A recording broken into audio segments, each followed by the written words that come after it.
Rob Staton is with us now. It's brought to you by Superior Linen Service, family owned and operated since 1926. Superior Linen Service committed to delivering the highest quality products and service to the greater Puget Sound area. Get your free quote today at suplinen.com. Give them a call, 253-383-2636. Of course, you can find all of Rob's work up at SeahawksDraftBlog.com. His video content up at YouTube, Rob Staton Football. Follow him on X at Rob Staton. Sorry, Rob. Sorry for the wait back there. That's perfectly fine. No problem at all. How are you? How are things? Everything good across the pond? Yes, very good. It's been snowing here this week, which is quite interesting. So it's not lasted very long, and it's kind of melted away mostly now. So, but over here, I don't know what you guys are like, but over here, when we have any kind of snow, the whole country starts acting like, you know, one of those disaster films is happening in front of our eyes, and nobody thinks they can do anything anymore. So we've managed to have negotiated that after 2 days of Snowmageddon or whatever they called it. Same thing here in Seattle. The snow hits here, and everything shuts down. No one can move around. No one can do anything. Now, part of it is because this entire city is built on a hill. So if there is snow, it's problematic. But yes, it's the same thing. We had a bomb. What did they call it? A bomb cyclone yesterday. Basically, Rob, it was heavy wind and rain. Yeah, I saw people tweeting about that. I didn't understand. I knew that the power had gone, but I didn't understand the bomb cycle. That sounds quite serious. It does, and there was a lot of people that there was some casualties, and there was people lost power, and it was bad. It was a bad storm, but we have to rename everything like a bomb cyclone for heavy wind and atmospheric river now when it just rains really hard. Well, hey, let's get into the Seahawks game. They're back. Incredible, improbable win, Rob. You and I last week, more me, I'm talking about it. They lose this, they lose Arizona, tank all the rest of the games, get a better draft pick. All of a sudden now they beat San Francisco, and if they can beat Arizona this weekend, Rob, they're in first place. It's unbelievable. Yeah, I think that's the big interesting thing for me is that how they follow this game up. Because it wasn't a game I expected them to win. I suspect a lot of fans were kind of feeling that way given the way the last game went. And I was really unimpressed with San Francisco and thought they looked bad. It almost felt as if, I think if I was a Niners fan watching that, I'd be thinking, it's gone. The chance to win a Super Bowl with this group is gone. Yeah. Which is, I think, great and something we can all celebrate as Seahawks fans. But I think from a Seahawks perspective, you want to see them follow it up because we had the Atlanta game and that felt like a turning point in the season potentially. And then they played some of their worst football after that. So can they now play Arizona in Seattle? They've got a terrible home record at Lumen Field. Can they get a win? And it would be a really good win against a Cardinals team that have been a tough out. Kyler Murray's playing very well. Mm-hmm. If they can do that, then, not next week, obviously, but the week after, we may well be talking about, wow, things have really opened up in the NFC West. But I need to see them win this game before I can feel any kind of confidence that this was more a result based on the Seahawks rather than a result based on a falling Niners team. Yeah. I mean, I do think there's got to be some worry down there. And I don't think their window is completely closed. I mean, I don't anyone would say that, but I mean, I think there are moments where it's getting less and less. I mean, you got money tied up in Brandon Ayuk. You're going to have to make a very tough you're going to make the decision. How much do you want to commit to Brock Purdy there in the offseason? You've got aging players. Kittle's getting older. Deebo Samuel's getting older. Christian McCaffrey's getting older. He's dealing with Achilles injuries. And I think there's the Kyle Shanahan factor. Kyle Shanahan's a very good coach. He's the coach to win a championship. I mean, he's in every big moment, every big game he's had, he's failed. So, yeah, I think if you were a 49ers fan right now, Rob, you've got to be going, shit, man. I mean, we ran into some good team. We ran into one great team in the Super Bowl year after year, and we couldn't get through them. God, and we're paying the quarterback nothing right now. And now we've got to pay him. I think they are done. I think the window's shut. I think that you look at the teams in the NFC, Detroit are going to have a window here. They're miles better than the Niners. Yeah. Brock Purdy's got a serious injury. He picked up a serious injury that he's come back and he's played quite well. But they're talking about that this week and saying, look, you've got to be wary of that because this isn't something that's going to be easily healed. It seems as if the fan base has turned on Kyle Shanahan. Kyle Shanahan's like having snarky arguments with the YouTube people from San Francisco in his press conferences. Yeah. He's, Trent Williams isn't going to last forever.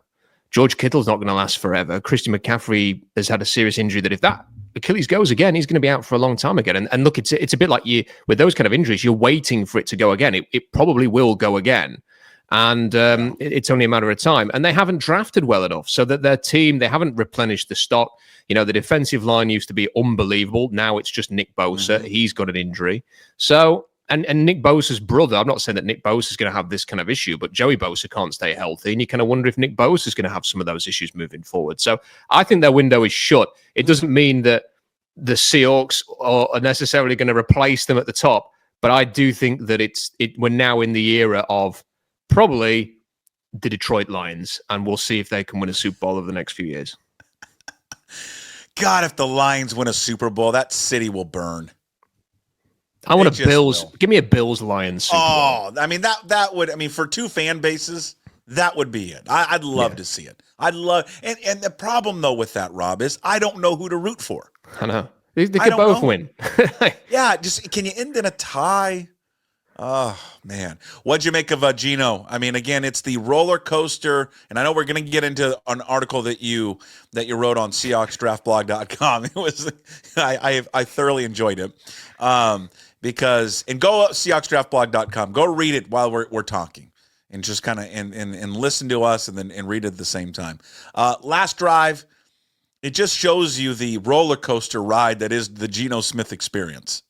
Yeah, it really did, because that is a tremendous last drive. The throws that he made, the use of his legs at the end of the drive to finish it off. Geno Smith's he's brilliant physically. You see that every single game.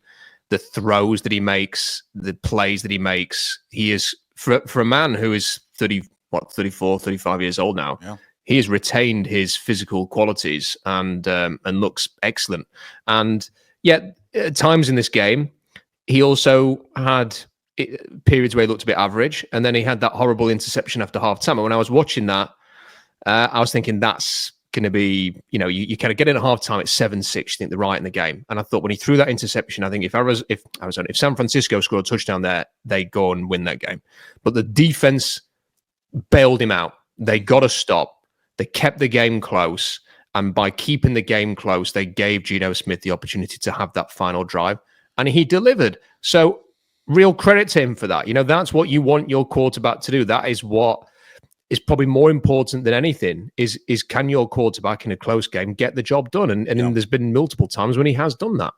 He's a beautiful thrower of the football. There's just, and you wrote about it. There's few guys that can make and want to make the throws that he makes. And I think one thing that we don't talk about enough, and again, it's and I'm glad he doesn't fall into the stereotypical, well, he's the athletic black quarterback, because again, he's not a running quarterback. He's not Lamar Jackson. He's not running zone read and all that. But what is underrated about him is his athletic ability. Like when he wants to run, like he's good. Like he can take off and run it and pick up those extra yards. And it is just that roller coaster effect with him, where it's good, bad, good, bad, good, bad.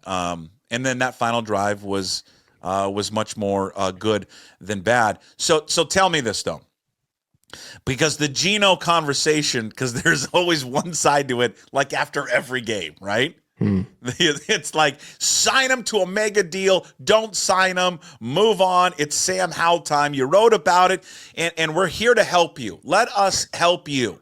Because the Geno discourse, folks, is affecting Rob's enjoyment of the football game. Yeah, it really is. And it's not just me. Like, the reason I wrote the article is because quite a few people messaged me after the game and said that they didn't feel like they enjoyed it as much as they probably expected to, beating the Niners, because of, there was nothing online about how great it was that the Niners era might be ending, or let's all have a good laugh at Kyle Shanahan or Jed York or anything like that. There was none of that. It was all the Niners fans, of which there are many irritating Niners fans in the UK. It didn't feel as if anybody was really indulging in all of that. All that was happening was there were a bunch of people going, if you don't agree with me about Geno Smith, then you're an idiot. And I think if there's one thing, America has learned in the last 2 weeks, is they're constantly calling people idiots isn't a great tactic. So I just plead with people to stop. And when the Seahawks win and Geno leads a game-winning drive, you get the NFL's equivalent of the Swifties going on Twitter and just endlessly tweeting about Geno like they are Taylor Swift fans tweeting about Taylor. Like, that is what they are. They refuse to accept anything that is he should be paid. He should be paid immediately. I had one guy send me a message saying yesterday that they should pay him $60 million a year at the earliest possible opportunity. You know, these are the kind of things that people are saying. And then if Geno has a 2-interception game next week and the Seahawks lose, you get the other side coming out, and he needs to be benched for Sam Howell. He needs to be cut. He's no good. He's useless. And my God, I am so bored of this. Like, this, it's not the Geno Smiths playing Arizona on Sunday. It's the Seahawks. He's a player on the team, you know. And I think at the moment you have a large section of the fan base who are more invested in being proven right about Geno Smith than they are actually following the team. And the sad thing is you mentioned the article I put out, which I've read it a couple of times before publishing it, and it's very balanced. I talk about the pros of Geno Smith. Sure. I talk about some of the concerns. Yeah. I talk about, you know, the reasons why it warrants a conversation in the off season about what they do next. And all of the replies were, "What debate is there? He's the best. What do you mean? What opinion? There's only one opinion. He's the best thing ever." And I just think you idiots don't understand. This is exactly the kind of thing I'm talking about. Like, it's this discourse, which is, again, I'm afraid to say, making the fan base quite toxic and annoying. And I just want to go back to sort of when he crossed that into the end zone on Sunday, it should be a euphoric moment for everybody. And then we should be taking the piss out of the Niners. Yeah, we shouldn't be worrying about the quarterback's contract. It's a great debate, though. I think when you look at it, though, it is a great just what the crossroads that they will be eventually at with him of what to do. Because, you know, in this business, right? I mean, you've been doing it for a very long time, right? It's you never want to be on the fence with something. It's either got to be one side or the other. I've never subscribed to that. I think it's silly and stupid. I think you can be on the fence on anything because I think sometimes you have to be on the fence. And I think sometimes it's okay to acknowledge, I don't know. I don't know. There are times where you look at him and go, all right, you put pieces around him, a capable offensive line that gives him time. Can he deliver? Can he deliver in the clutch moments? And then there's other times when Garofalo, and we mentioned this before, asked me a million times, can you close your eyes, look up and see him in the rafters, you know, Super Bowl media day? And I'm like, I can't. And so then I have that. It's a very kind of fluid situation with him, but you don't want to be in a situation where you don't have anything because there is nothing on the roster in the future, and who knows what the hell is going to happen on the draft. I think that's the worry. Yeah, I think the interesting thing about it is, it's about the timeline of the team and the timeline of the quarterback. And we've seen a whole bunch of teams who I would say are not ready to contend for the Super Bowl spend a lot of money on quarterbacks in the last 12 months, and it's not improved them. It's secured players who are, some of them are far weaker, I think, than Geno Smith, but it's secured quarterbacks who have either just shown a little bit of promise or, you're hoping that they will show promise in the future. And you end up sort of tied to these players for years and years to come. And the Seahawks are going to face a situation where they do need to rebuild parts of the roster. They are going to have to take on some dead money. They are going to have to try and repair the offensive line. It might take a couple of years to get seriously to Super Bowl contention. And then you sort of have to wonder, well, if you sign Geno Smith to a 4-year contract extension at the end of this year, that's going to take him to nearly 40 years old.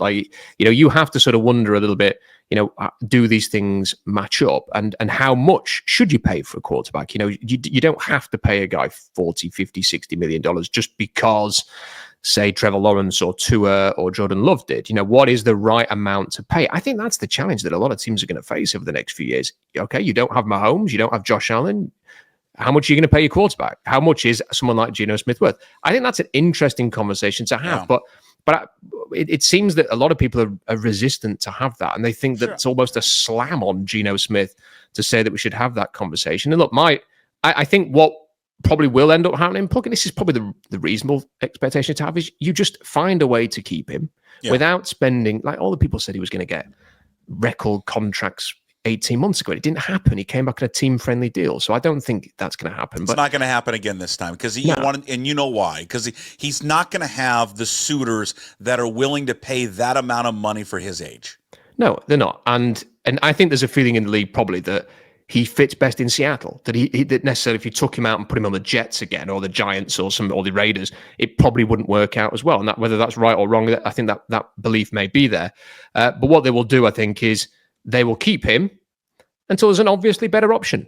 And that might be somebody that pops up in free agency or via trade in the next few years. Or it might be that they draft a quarterback and say, this guy's now ready, either as a rookie in the future. I don't think that quarterback exists in the 2025 draft, but they might draft somebody round 2, round 3, round 4 next year and have them develop behind Geno Smith and maybe even behind Sam Howell.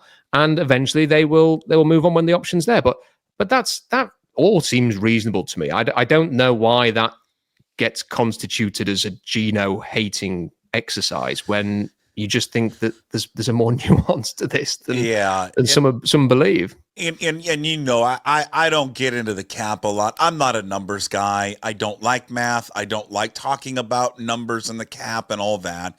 But just understanding, and you wrote about it a little bit. Listen, they don't have a lot of money next year. They don't have any, really. They're going to have to make some decisions of what they want to do to get under that cap. I always find it interesting with the cap. These guys are so smart in how they do it and how they manipulate the cap. And you think that, oh my God, they'll have no money to spend. And then all of a sudden you're like, well, how they do all that? Like the Niners are the perfect example. They just like sit there and like they should have no cap, but yet they bring back all these players. They're signing Ayuk. They got Trent Williams, and you're like, how did they do that? I thought they had no money left.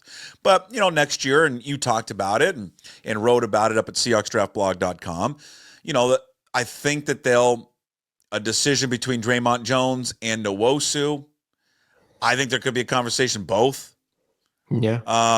I think Tyler Lockett is either gone or listen, we are restructuring you and you are going to make a lot less money. Because what they have found right now, and again, they have got 3 receivers. JSN has he's taken over the number 2 role for sure. That's his now. And so you can phase Lockett out.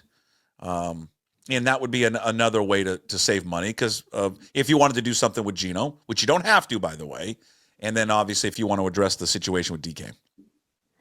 Yeah, look, there's a lot they're going to have to do, and you know they can create, I think, something like $70-odd million by cutting players away. But the thing you've got to remember with that is you then have to replace those players, and if you cut, Draymond Jones, Geno Smith, Tyler Lockett, Noah Fant, you end up with a decent chunk of change to spend, but you'll then have about 35 contracted players. And this has been the thing with the Seahawks that they've perhaps not done as well as other teams, is they end up starting free agency with a decent amount of money. You know, they never sort of seem to be at the top end of the spending amount available. But within about 3 signings, they've suddenly got, well, there's not that much left. And that will probably happen again. And because I think they're completely committed now to paying Ernest Jones. They won't have any leverage when they come to those conversations because of the trade that they've already executed. It could end up costing them more than it would have done if they just tried to pick him up in free agency. So that's what they did with Leonard Williams a year ago. Ernest Jones's salary will take away some of that available money. You will not have a lot to spend. So they are going to have to make some difficult decisions. Yeah. They are going to have to look at how much they pay certain people. And we do need to remember, just specifically to Geno Smith, that I can remember sitting there and, you'd have all the journalists, the local media saying, well, they'll probably franchise Geno, or they'll give him $40 million a year. He didn't get close to that. Yeah. So I think Geno Smith, if they do give him an extension, it may even have to be that they cut him, let him test the market, and then get him back at a fair price. Right. But if me suggesting that alone, Puck, will light up the comment section of your video on YouTube. Like it will be. This is what we want. We want a polarizing topic where people are on both sides. I mean, we can be on the fence, but that's what we don't want. We want either yes, no, F you more. That's what you want. Yeah, well, that's the modern way. That is it, man. That's the way it is. How about the officials helping out the Seahawks? You know what? We are one. Think about how much the tenor and the conversation in this town where you're at changes had the officials actually penalized, which they were supposed to do, the Seahawks. We are. If you don't know this, we talked about it the other day. But when the Niners punted, they on the 4th and 6, Seattle called another timeout. They called back-to-back timeouts, which you can't do. Because it was, first of all, it was an assistant coach that did it. I think some people think it was Harbaugh that did it, the special teams guy, John Harbaugh's kid. That you can't do that. Only the head coach can do it, and you can't call back-to-back timeouts. But what happened is the line judge gave the timeout because he whistled it dead. Once you do that, Mike Pereira, who went on KNBR, said you have to then give them the timeout, but then assess a 5-yard penalty. So it would have been 4th and 1. They probably go for it. Yeah. Let's say they get it, or they attempt a field goal. The point is, if they would have done what they were supposed to do, think how different we're talking about Mike Macdonald and the Seahawks right now. Because what does it go back to? Sloppy, not prepared, undisciplined football, right? That's the talking points this week. Absolutely is. And when it happened, I couldn't believe it. I was sat watching the game in a hotel in London, and I thought I'm going to wake up the whole hotel when we do our live stream after the game, because my voice is going to be so loud and angry from discussing the fact that they lost the game in that way. Because you could see Mike Macdonald had his head in his hand. Like, he was like this. Like, he had his head in his hands, and he couldn't believe what had happened. Kyle Shanahan was shouting at the official on his sideline, saying that's 2 timeouts, that's a penalty. And it just felt, well, they're going to give the penalty. It's going to be 4th and 1. They're going to run this. They're probably going to get it. And that's going to be game over. And the Niners are going to win. And what a frustrating way to lose. And not only that, but as you say, Puck, what are we? I'm talking about on the stream immediately after. What are you talking about on Monday? What are we probably talking about today? We're talking about, oh my God, Mike Macdonald just cannot get out of his own way. Like, this is another huge rookie mistake. Whether it was him or one of his staff who have done it, whatever. And you're sort of watching the TV and you're thinking, so that even the commentators were saying they've called 2 timeouts. This is going to be a penalty. And then they kind of just lined back up for the punt and they went, oh, well, we thought it should be a penalty. Yeah, they were confused. They didn't know what was going on. And then they just punted away, and it was as if the game just carried on. Yeah, right. And then you're thinking, how has that not been flagged? So they got away with that in a huge way. Sometimes it's better to be lucky than good, and on that instance, it certainly was. What do you? There's been a big a push, and I'm just curious about it. I like the player. I think Ernest Jones has been very good, and he's been fun to watch. I think he makes some play. He's been fun to watch. All right. Yeah. 3 games though. We got people like got to sign him now. We need a contract extension now, and I'm like, should we pump the brakes just a little? Like, I know they'll probably eventually do something with him. You traded a 4th-round pick. I mean, in all likelihood, you're going to sign him. And he's young, and he kind of, and it's obviously he fits kind of what you want to do. But Jesus, like, people want to roll the red carpet out and like throw like bags of money at him after 3 games. Is that a little premature? Well, I'm going to upset the fans again here, Puck. So let's hear it. Piss them off. This is classic Seahawks fans, I'm afraid. Like no, this is media people. Well, this is media people as well, though. This is not just fans. Okay, Seahawks media as well. Like there is this for some reason, and I keep across the NFL, and I do the national radio here and stuff, so I keep across it, and I don't see as many fans who just constantly seeming to be petitioning for people to be paid immediately on social media, as happened with Seattle, as if they're more fans of players getting paid than they are the team having success. Like, you got to secure that bag, Rob. You got to get that bag. Look, all the best to those individuals as they do that. I don't hold anything against them doing that, but I'm a Seahawks fan. It makes it easier for the Seahawks to win when players are cheaper. Like, so I actually would rather have the team succeed and get value and bargains. And like, if those guys then go on and earn loads of money, like, no one begrudged the LOB getting all paid and stuff like that, but it created challenges, and like, it created challenges for the team. And with Ernest Jones in particular, I think he's played well. I think they are duty bound to pay him because they traded what they traded for him. They almost have to retain him. I thought it was a hilarious example of just how silly PFF can be sometimes, that they gave him an Anthony Bradford grade at the weekend, like a 40 or something. Because PFF does not like him. Yeah, well, they didn't like him. Does not like him as a linebacker. Like he is, if you put all your stock into PFF, and I know some do. Like, I mean, I don't. I like to balance it out, like you should everything. But if you put all your stock in PFF, they do not like him. They don't like him so much that he is rated below Dotson. He's rated below Baker, and you know who else is rated higher as an inside linebacker than him? Cody Barton. Cody Barton. So again, if you want to cite PFF all the time, they don't like him. Yeah, I mean PFF's just so strange because like you go on there and you see stuff like that and you think I watched that game and I saw big plays and there's no way. I mean, like they gave him a grade as if you or I was out there, Puck. I mean, it was just crazy, and he played way beyond that. And I think he's clearly had a positive impact on the team. Yeah. I have absolutely no issue with the Seahawks re-signing Ernest Jones.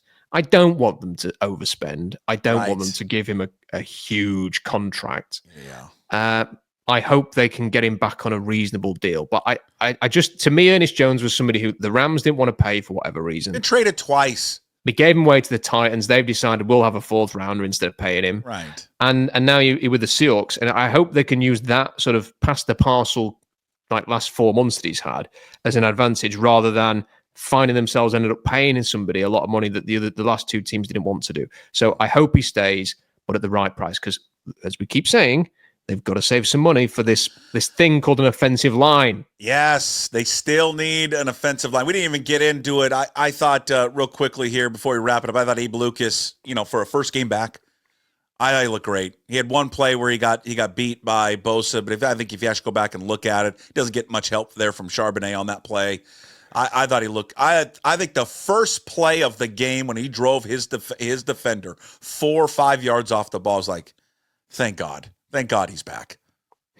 Abe Lucas is a fantastic football player, and I listened to an interview with him this week, and he has the personality and the attitude that you need on the offensive line. It was a breath of fresh air seeing him back on that field. He's dirty. He's nasty. He loves punk rock music. Like he gets it. He's a proper offensive lineman, and there we go. And you know what? He if he can stay healthy, that's a foundational building block, and it will be such a relief. And the center played well as well. So let's hope that they can turn a corner so that the Seahawks only have to replace a couple of positions at the offensive line in the offseason rather than 4. 100%. All right, that's it. Rob Staton, brought to you by Superior Linen Service, family-owned and operated since 1926. Superior Linen Service, committed to delivering the highest quality products and services to the greater Puget Sound area. Get your free quote today at suplinen.com. Give them a call, 253-383-2636. Stay up to date with Rob's Insights, SeahawksDraftBlog.com. Video content on his YouTube channel, Rob Staton Football. Of course, follow him on X at Rob Staton. Are you over there on Blue Sky now too, by the way? No. You haven't gone over there yet. You're going to ride or die with Musk. I've told my staff, you by all means join it, but if I see you tweeting that you're like dramatically leaving to go to the other place, then I'm sending you on road games for the rest of the year. I agree. Like I just said, hey, I'm not like I'm out of here. I double dip. It's whatever. It's fine. If there's people over there, we'll put stuff over there as well. Rob, always appreciate it. And again, thanks to Superior Linen Service. If you came into this, you can find the full episode up on YouTube later. Just search Puck Sports. When you're there, please like and subscribe. Also, check it out on all the podcast platforms, Apple, Spotify, wherever you find your podcasts. And, of course, always up at pucksports.com.